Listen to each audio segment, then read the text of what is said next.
공부를 하거나 일을 하면서 지루한 시간을 보내기 위해, 내 감정을 달래주기 위해 우리는 노래를 듣습니다. 노래에는 여러 가지 종류가 있기 때문에 개인의 취향에 따라, 상황에 따라 다른 노래를 듣습니다. 그런데 노래의 종류는 이렇게 많지만 대부분의 노래가 마치 약속이라도 한 것처럼 3분에서 5분 사이로 만들어져 있습니다. 도대체 왜 이런 현상이 발생하는 것일까요? 음악이 언제부터 만들어지게 되었는지 정확하게 알 수 없지만 처음 음악이 만들어졌을 때는 주술의 의미로 사용되지 않았을까 추측하고 있습니다. 우리가 듣는 노래인 대중음악의 역사 역시 정확한 건 아니지만 2차 세계대전 이후 1950년대부터 시작된 것이 아닐까 생각하고 있습니다. 지금은 음악 스트리밍을 서비스하는 업체가 많기 때문에 스마트폰이나 컴퓨터만 있으면 원하는 노래를 언제든 어디서든 들을 수 있지만, 과거에는 음악을 듣기 위해선 레코드판을 이용해야 했습니다. 레코드판은 1887년 독일의 에밀 베를리너가 만든 것으로 알려져 있죠.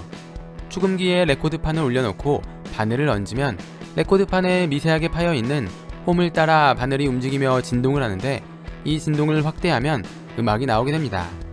베를리너가 만든 레코드판은 1분에 78번 회전을 하기 때문에 78회전반이라고 불리기도 합니다.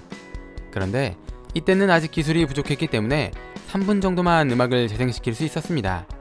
하지만 대량 생산이 가능하다는 장점 때문에 당시 음반 업계의 주류 상품으로 사용되었습니다. 그래서 이때 만들어지는 노래는 레코드판에 맞춰 3분 정도로 제작되었습니다.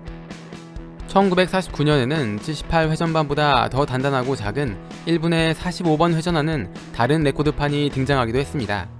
1952년 이 레코드판은 7분 30초 동안 음악을 재생시킬 수 있도록 발전시켰지만, 노래의 길이가 길어진 것이 아니라 한 면에 두 곡을 실는 형태로 판매되었습니다.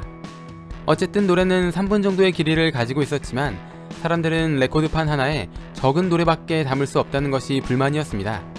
그래서 1948년에 제작된 3분에 100번 회전하는 또 다른 레코드판이 점점 인기를 끌게 되었습니다.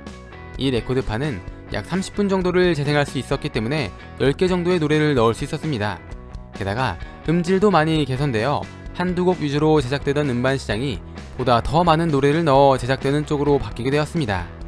지금은 인터넷, TV, 라디오, 매장 등 노래가 흘러나올 수 있는 곳이 아주 다양해졌습니다. 하지만 과거에는 라디오가 아니면 본인의 노래를 홍보할 수 있는 곳이 많지 않았죠. 과거 78회전반이 유행하던 시절 3분대의 노래가 제작된 것이 쭉 이어져 내려오기도 했고, 라디오에서 소개하기엔 너무 긴 노래는 부적절하기도 했기 때문에 긴 노래를 담을 수 있는 레코드판이 제작되어도 노래는 여전히 3분대로 만들어졌습니다. 이후 CD, MP3, 스마트폰이 등장하면서 노래를 재생하는 시간에 대한 제약이 없어졌지만, 이런 것들이 이어져 내려오면서 계속 3분대로 만들어지고 있는 것입니다.